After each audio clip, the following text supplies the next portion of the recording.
Strickland had Barack Obama up on the Ohio State campus, had like 30,000 people that they wanted then to bus over to the early voting. Are we going to see anything like that for you this time around? We'll be doing a lot of voter rallies. I don't know that you'll see it. Presidential campaigns kind of have their own priorities, and it's a little different. State elections get a little less attention, and it's more of a door-to-door effort and voter by voter. So I don't know you'll see something on that scale, but what we are hoping is that we can just improve a little bit over the turnout in 2010. That's what our goal is. Look, I don't think we've ever had a governor's election that gets the same turnout that a presidential election has, but it doesn't mean we can't do a little better than we did in 2010, and I think we will.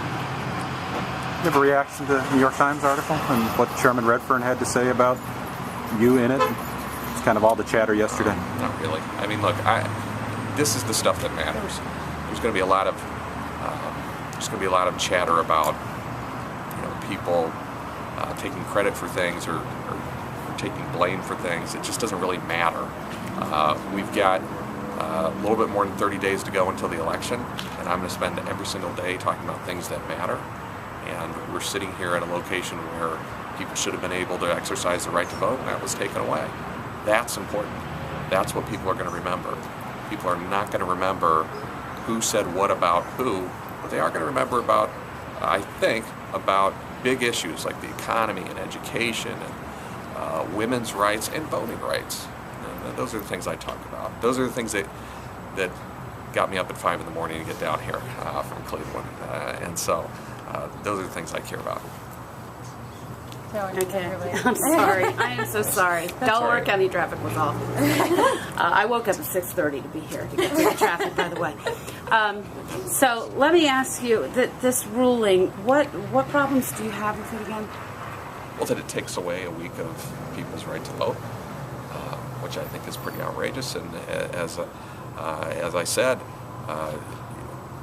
we had state of Ohio officials using taxpayer money to repeatedly, by the way, to take away people's right to vote for at least a week. And they did it in a way that they knew was going to cause this kind of chaos.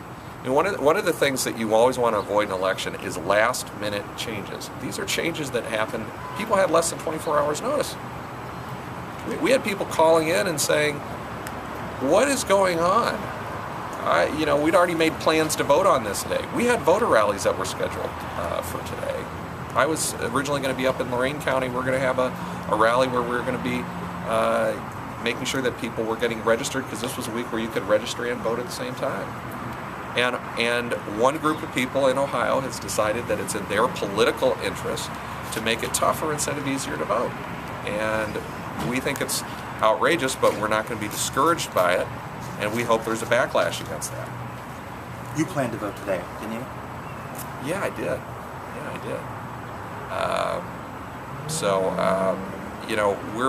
I think a lot of the folks on our ticket we're doing that just to try to, kind of make the point that it's available and people ought to use it as soon as they can. What do you say to the Republicans who say, hey, we've got way more voting options